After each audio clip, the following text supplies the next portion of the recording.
नमस्कार प्रिय विद्यार्थी मित्रांनो, मुंबई महानगरपालिका माध्यमिक शिक्षण विभाग व्हर्च्युअल सेंटरमध्ये आपणा सर्वांचं हार्दिक स्वागत करतो। मी व्हर्च्युअल विषयक मार्गदर्शक श्री विलास अनंत राठोड। आज आपण मराठी अक्षर भारती या विषयातील एका घटकाचा अभ्यास करणार आहोत। तर चला आज आपण त्या घटकाचा अभ्यास करूया। विद्यार्थी मित्रांनो, महाराष्ट्राला संतांची भूमी म्हणून ओळखले जातं, कारण या महाराष्ट्रात अनेक संतांचा जन्म झाला। उदाहरणार्थ संत ज्ञानेश्वर महाराज, संत तुकाराम महाराज, संत एकनाथ महाराज, चोखामेळा, संत रामदास महाराज या संतांचा आपल्या पवित्र अशा महाराष्ट्राच्या भूमीमध्ये जन्म झाला। आणि या संतांनी आपल्या कीर्तनातून, प्रवचनातून, आपल्या ओळीतून, आपल्या अभंगातून समाजामध्ये सतत बदल घडवण्याचा प्रयत्न केला आहे। अशाच प्रकारे आज आपण थोर संत कवी संत नामदेव महाराज लिखित संत वाणीमधील पहिला अभंग म्हणजेच अंकिला मी दास तुझा या अभंगाचा आज आपण अभ्यास करणार आहोत। तर संतवाणी याच्यातील पहिला अभंग म्हणजे अंकिला मी दास तुझा।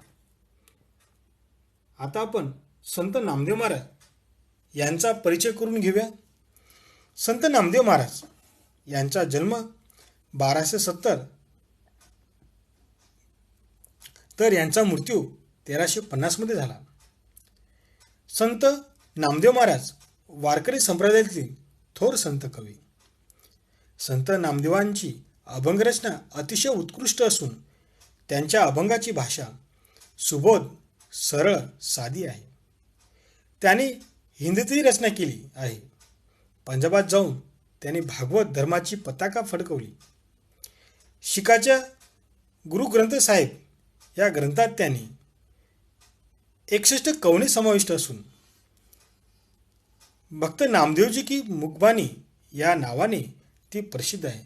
अशा प्रकारे संत नामदेव महाराज यांची ग्रंथसंपदा खूप मोठ्या प्रमाणामध्ये प्रसिद्ध आहे। संत नामदेवांचे कार्य खूप प्रसिद्ध आहे। तर प्रस्तुत अभंगामध्ये अंकिला मी दास तुझा या अभंगामध्ये संत नामदेव महाराजांनी आपल्याला वेगवेगळ्या उदाहरणाच्या माध्यमातून परमेश्वर कृपेची याचना माझ्यावर व्हावी यासाठी प्रस्तुत अभंगामध्ये संत नामदेव महाराजांनी आपल्याला वेगवेगळ्या दृष्टांतातून, वेगवेगळ्या उदाहरणातून आपल्याला समजून दिलेले आहे। विद्यार्थी मित्रो, संत नामदेव महाराज विठ्ठलाला आई मानतात आणि आईची माया जशी तिच्या बाळावर सतत असते तशाच प्रमाणे भगवंताची कृपा, भगवंताची माया या बाळाप्रमाणेच माझ्यावर असावी अशी विनंती करतात। विद्यार्थी मित्रों, प्रस्तुत अभंग में संत नामदेव महाराज ने हमें अलग अलग उदाहरण के माध्यम से भगवंता की कृपा, परमेश्वर की कृपा मुझ पे हो, इसलिए अलग अलग उदाहरण के माध्यम से हमें स्पष्ट करके दिया है। संत नामदेव महाराज ये विठ्ठल को माँ समझ के जिस प्रकार एक माँ अपने बच्चे पे हमेशा प्यार करती है, उसी प्रकार भगवंता की भी कृपा हमेशा इस माँ के जैसी ही मुझ पर होनी चाहिए। इसीलिए संत नामदेव महाराज ने परमेश्वर को विनंती की है और ये विनंती, ये याचना हमें अलग अलग उदाहरण के माध्यम से स्पष्ट रूप से स्पष्ट करके दिया है। तर विद्यार्थी मित्रांनो, आपण या अभंगाची पहिली ओळ अभ्यासणार आहोत। अग्नी माझी पडे बाळू, माता धावे कनवाळू या ओळीतील शब्दार्थ अंकिला म्हणजे शरण आलेला, अग्नी माझी म्हणजे आगीमध्ये, कनवाळू म्हणजे दयाळू, ममताळू। अग्नी माझी पडे बाळू, माता धावे कनवाळू। या ओळीमध्ये संत नामदेव महाराज म्हणतात, संत नामदेव महाराज विठ्ठलाला आई समजून स्वतःला विठ्ठलाचं बाळ समजतात आणि विठ्ठलरूपी मातेचं, विठ्ठलरूपी आईचं या बाळाप्रमाणेच माझं सांभाळ करावा अशी विनंती संत नामदेव महाराज करतात आणि ते आपल्याला इथं एक उदाहरण देऊन स्पष्ट करतात की अग्नी माझी पडे बाळू माता धावे कनवाळू. ज्याप्रमाणे एखाद्या आईचं बाळ चुकून आगीमध्ये पडलेलं आहे आणि ती आई त्या बाळाला वाचवण्यासाठी, त्याचं रक्षण करण्यासाठी धावत धावत जाते, तैसा धावे माझिया काजा अंकिला मी दास तुझा. या ओळीमधील शब्दार्थ तैसा म्हणजे तसा, माता म्हणजे आई, माझिया म्हणजे माझ्या, काजा म्हणजे काम, दास म्हणजे गुलाम. तैसा धावे माझिया काजा अंकिला मी दास तुझा. हे भगवंता, हे विठ्ठला, तू सुद्धा माझं कार्य पूर्ण करण्यासाठी तैसा धावे माझ्या काजा, तशाच प्रमाणे तू सुद्धा माझं कार्य करण्यासाठी धावत ये. का? अंकिला मी दास तुझा.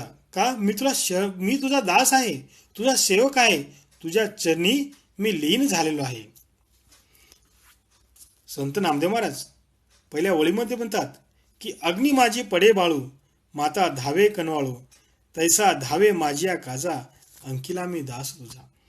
प्रस्तुत ओळीमध्ये संत नामदेव महाराज म्हणतात की ज्याप्रमाणे एखाद्या आईचं बाळ चुकून आगीमध्ये पडलेलं आहे आणि त्याला वाचवण्यासाठी, त्याचं रक्षण करण्यासाठी ज्याप्रमाणे ती आई धावत धावत जाते आणि त्या बाळाला वाचवते, हे भगवंता, तू सुद्धा मला या आईप्रमाणेच माझं कार्य पूर्ण करण्यासाठी तू सुद्धा धावते. कारण मी तुझा दास आहे, मी तुझा सेवक आहे, मी तुझ्या चरणी लीन झालेलो आहे. अग्नी माझी पडे बाळू माता धावे कनवाळू, तैसा धावे माझिया काजा अंकिला मी दास तुझा. प्रस्तुत चरण में संत नामदेव महाराज ने भगवान को मां समझ के संत नामदेव महाराज खुद को विठल का छोटा सा बच्चा समझ रहे हैं. संत नामदेव महाराज कहते हैं, इस विठल रूपी माँ का इस छोटे से नन्हे से बच्चे जैसा मेरा संभाल करना चाहिए. इसके लिए उदाहरण देके कहते हैं कि जिस प्रकार एक माँ आग में गिरे हुए बच्चे को बचाने के लिए दौड़ दौड़ के जाती है, उसकी रक्षा करती है, उसी प्रकार हे भगवंता, तू भी मेरे कार्य पूरा करने के लिए तू भी इस माँ के जैसा दौड़ दौड़ किया, क्योंकि मैं तेरा दास हूँ, मैं तेरा सेवक हूँ, मैं तेरे चरण में लीन हो चुका हूँ. इसीलिए तू इस माँ के जैसा मेरे कार्य पूरे करने के लिए दौड़ दौड़ के आ. पुढच्या ओळीमध्ये म्हणतात संत नामदेव महाराज, सेवेची झपावे पक्षिणी पिली पडताची धरणी. या ओळीतील शब्दार्थ सेवेची म्हणजे लगेच पटकन, झेपावे म्हणजे झेप घेणे, पिल्ली म्हणजे पिल्ले, धरणी म्हणजे जमीन. सेवेची झेपावे पक्षिणी पिली पडताची धरणी. ज्याप्रमाणे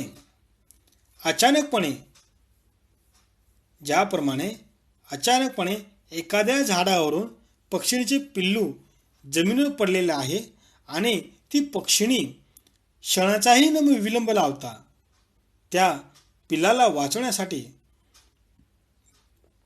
आकाशातून जमिनीवर झेप घेते.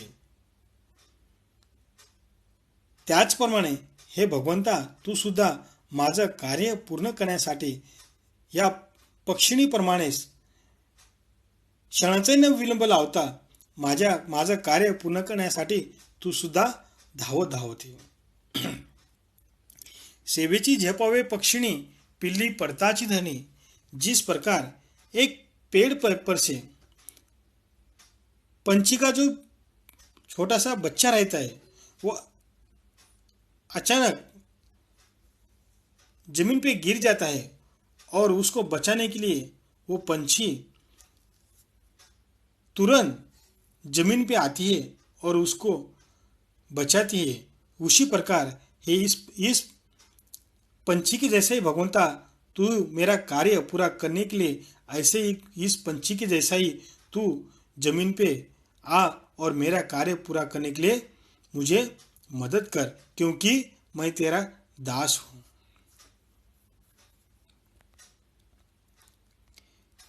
संत नामदेव महाराज पुढच्या ओळीमधून आपल्याला उदाहरण देतात की भुकेले वसरावे धेनू अमृत धावे. भुकेले वसरावे धेनू अमृत धावे. वसरावे म्हणजे वासरू, गायीचा वासरू. धेनू म्हणजे गाय. अमृत म्हणजे हंबरत ओरणे, गाय हंबरते. भुकेले वसरावे धेनू अमृत धावे. ज्याप्रमाणे एखाद्या गायीचा वासरू भुकेलेला आहे आणि त्या भुकेने तो ओरडतो आहे आणि जेव्हा त्या वासरूचा आवाज त्या गायीला ऐकू येतो आणि ती गायी त्या वासरूला दूध पाजण्यासाठी लगेचच तात्काळ ती हंबरत त्या वासराकडे येते. त्याचप्रमाणे हे भगवंता तू सुद्धा या गायीप्रमाणेच माझं कार्य पूर्ण करण्यासाठी या गायीप्रमाणेच तू सुद्धा धावत ये. भुकेले वसरावे धेनू अमृत धावे. जिस प्रकार एक गाय के बछड़े को भूख लगने के कारण वो चिल्ला रहा है और जब उसका आवाज गाय सुनती है और वो गाय अपने बच्चों को दूध पिलाने के लिए दौड़ दौड़ के आती है.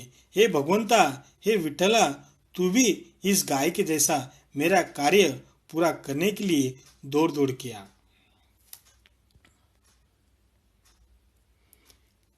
वणवा लागलासी वनी पाडस चित्तित हरिणी. या पुढील उदाहरणामध्ये संत नामदेव महाराज आपल्याला काय म्हणतात की वणवा लागलासी वनी पाडस चित्तित हरिणी. या ओळीतील आपण शब्दार्थ बघूया. वणवा म्हणजे मोठी आग, वनी म्हणजे रानात जंगलात, पाडस म्हणजे हरिणीचे पिल्लू, चिंतित म्हणजे काळजी करणे. वणवा लागला शिवनी पाडस चित्तित हरिणी. ज्याप्रमाणे रानामध्ये वणवा पेटलेला आहे, रानामध्ये आग लागलेली आहे आणि त्या आगीमध्ये पाडस म्हणजे हरणीचं पिल्लू पाडस त्या आगीमध्ये सापडला तर नाही ना, या शंकेने, या विचाराने ती हरिण चिंता करते. ती चिंता करत ती व्याकुळ झालेली आहे, चिंता करते. त्याचप्रमाणे भगवंता मी सुद्धा तुझा दास आहे, मी तुझा सेवक आहे. तू सुद्धा या हरणीप्रमाणेच माझं कार्य पूर्ण करण्यासाठी तू सुद्धा काय कर की चिंतित हो आणि माझं कार्य पूर्ण करण्यास मला मदत कर. वणवा लागलासी वनी पाडस चित्तित हरिणी. हे भगवंता, ज्याप्रमाणे रानामध्ये आग लागली आहे, वणवा पेटलेला आहे आणि त्या आगीमध्ये हरणाचं पाडस चुकून सापडला तर नाही ना, या चिंतेने ती हरिण विवश होते, व्याकुळ होते. त्याचप्रमाणे भगवंता मी सुद्धा तुझा दास आहे, तुझा सेवक आहे. तू सुद्धा माझं कार्य पूर्ण करण्यासाठी असंच व्याकुळ हो. वणवा लागलासी वनी पाडस चित्तित हरिणी. जिस प्रकार जंगल में आग लग चुकी है और उस आग में गलती से जो हरिण है, हरिण का बछड़ा तो नहीं ना आग में मिला हुआ तो नहीं ना, इस शंका से वो हरिण चिंता कर रही है कि इस आग में उसका बच्चा तो नहीं ना, ऐसे शंका कर रही है, वो चिंता कर रही है. हे भगवंता, तू सुद्धा इस हरिण के जैसा मेरा कार्य पूरा करने के लिए तू सुद्धा क्या कर, मेरे बारे में चिंता कर. ऐसे इस चरण में संत नामदेव महाराज ने उदाहरण देकर हमें स्पष्टीकरण किया है। नामा मने मेघा जैसा विनवितो चातक तैसा। नामा मने मेघा जैसा विनवितो चातक तैसा या ओळीतील शब्दार्थ बघा। मेघ म्हणजे ढग, विनवितो म्हणजे विनंती करणे, जैसा म्हणजे जसा। नामा मने मेघा जैसा विनवितो चातक तैसा। संत नामदेव महाराज म्हणतात, हे विठ्ठला तू पाण्याने भरलेला ढग आहेस। हे विठ्ठला तू पाण्याने भरलेला ढग आहेस आणि त्यातल्या पाण्याचा माझ्यावर प्रेमाने मायेने माझ्यावर काय कर, तुझा वर्षाव होऊ दे, पाऊस पडू दे। मी ज्याप्रमाणे मी पावसाच्या पाण्याविना चातक पक्षी जगू शकत नाही, त्याचप्रमाणे माझं जीवन तू सांभाळ अशी विनंती चातक करत असतो। नामा मने मेघा जैसा विनवितो चातक तैसा। नामदेव महाराज या चातकाप्रमाणे, या चातक पक्षाप्रमाणे संत नामदेव महाराज या चातकप्रमाणे विठ्ठलाला विनंती करतात, हे भगवंता मी तुझा सेवक आहे, मी तुझा दास आहे। तू या पाण्याने भरलेले ढग, या पाण्याने भरलेल्या ढगांचं तू माझ्यावर वर्षाव कर। कारण ज्याप्रमाणे पावसाच्या पाण्याविना चातक पक्षी जगू शकत नाही,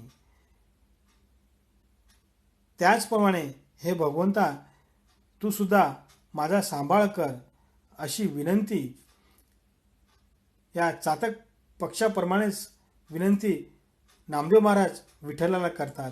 ते सांगतात की भगवंता मी तुला या चातकांप्रमाणेच विनंती करतोय की काय, तू या पाण्याने भरलेल्या ढगाचा माझ्यावर वर्षाव कर। कारण ज्याप्रमाणे पावसाळ्याच्या पाण्याविना चातक पक्षी जगू शकत नाही, तसंच भगवंता तू सुद्धा मी पण तुला या चातक पक्षाप्रमाणे तुला काय करतोय, विनंती करतोय। नामा मने मेघा जैसा विनवितो चातक तैसा। संत नामदेव महाराज कहते हैं कि हे भगवंता, हे विठ्ठला, ये पानी ढग में जो पानी भरा हुआ है, इस पानी की तू मेरे पे बारिश कर, पानी बरसने दे मुझ पे, क्योंकि मैं भी आपको इस चातक पक्षी के जैसा मैं आपको क्या कर रहा हूँ, विनंती कर रहा हूँ कि जिस प्रकार चातक पक्षी ऊपर के पानी के बिना जी नहीं सकता है, उसीलिए चातक पक्षी हमेशा विनंती करता है, उसी प्रकार मैं भी भगवंता आपको क्या कर रहा हूँ, विनंती कर रहा हूँ। अशा प्रकारे संत नामदेव महाराज यांनी आपल्याला विठ्ठल कृपेची, भगवंताची कृपा माझ्यावर व्हावी यासाठी त्याने वेगवेगळ्या उदाहरणाच्या माध्यमातून आपल्याला या अभंगामध्ये, वेगवेगळ्या उदाहरणाच्या माध्यमातून या अभंगामध्ये आपल्याला समजून दिलेला आहे आणि सांगितलं आहे की परमेश्वराला विठ्ठला आईची उपमा देऊन माझं प्रत्येक कार्यामध्ये या आईप्रमाणेच, या पक्षिणीप्रमाणेच, या हरणीप्रमाणेच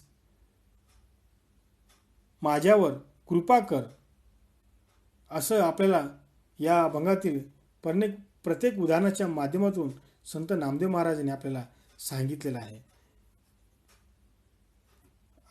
विद्यार्थी मित्रांनो, आपल्याला परीक्षेमध्ये प्रश्न दुसरा अ आणि आ असे दोन प्रश्न आपल्याला कवितेवर विचारले जातात आणि प्रश्न दुसरा अ 8 मार्काला असतो आणि प्रश्न दुसरा आ हा सुद्धा आपल्याला 8 मार्काला विचारला जातो। म्हणजे प्रश्न दुसरा हा कवितेवर, पद्यावर आपल्याला 16 मार्कांचा प्रश्न बोर्डाच्या परीक्षेमध्ये विचारला जातो। त्यामध्ये आपल्याला पहिल्या प्रश्न दुसरा अ मध्ये कविता दिलेली असते आणि त्या कवितेवर विचारलेल्या प्रश्नांची प्रश्नपत्रिका कृती आराखड्यानुसार आपल्याला कृती दिले जातात आणि त्या कृती सोडवायच्या असतात। आणि प्रश्न दुसरा आ मध्ये आपल्याला विचारलेल्या प्रश्नांची, आपल्याला कवितेवरील विचारलेल्या प्रश्नांची आपल्याला उत्तर लिहायची असतात। म्हणजे सोपा प्रश्न विचारला जातो, प्रस्तुत कवितेतील कवींचं नाव लिहा। आता अंकिला मी दास तुझ्या या कवितेचे कवी कोण आहे, तर संत नामदेव महाराज। कवितेचा काव्यसंग्रह काय आहे तर अभंग आहे. कवितेतील आवडलेली ओळ कोणती तर अग्नी माझी पडे बाळू माता धावे कनवाळू तैसा माझ्या काजा अंकिला मी दास तुझा. असं जरी तुम्ही लिहिलं तरी तुम्हाला एक मार्कांपैकी तीन मार्क तुम्हाला, कारण प्रश्न दुसरा हा 8 मार्कांचा असतो, त्यामध्ये तुम्हाला 8 पैकी 4 ते 5 मार्क मिळाला काहीच अवघड होणार नाही. म्हणून विद्यार्थी मित्रांनो, आणि प्रश्न दुसरा मध्ये सुद्धा मी कविता शिकवत असताना तुम्हाला सर्व शब्दार्थ तुम्हाला मी समजून दिलेले आहेत. ते शब्दार्थ तुम्हाला प्रश्न दुसरा मध्ये पण 2 मार्काला विचारले जातात आणि प्रश्न दुसरा मध्ये पण तुम्हाला 2 मार्काला शब्दार्थ दिलेले असतात. म्हणजे तुम्हाला 16 मार्कांपैकी 4 मार्क हे शब्दार्थ विचारले जातात आणि तुम्हाला शब्दाचा अर्थ लिहिला तर तुम्हाला 4 पैकी 4 मार्क्स मिळणार. म्हणून विद्यार्थी मित्रांनो, कमीत कमी शब्दार्थ जसे तसे तुम्ही पाठ केला तर तुम्हाला चांगले मार्क्स मिळतील अशी मी आशा करतो. आणि आज आपण संत नामदेव महाराज लिखित अंकिला मी दास तुझा ही कविता अभ्यासली. धन्यवाद. अशा प्रकारे आज आपण या घटकाचा अभ्यास केला. हा घटक तुम्हा सर्वांना उत्तम प्रकारे समजला असेल अशी आशा करतो. जर तुम्हाला हा घटक समजला नसेल तर तुम्ही यूट्यूबवर हा घटक पुन्हा पाहू शकता. या घटकाकरिता आपण आमच्या या यूट्यूब चॅनलला लाईक व सबस्क्राईब करायला विसरू नका. तर चला पुन्हा भेटूया पुढच्या घटकाला. धन्यवाद.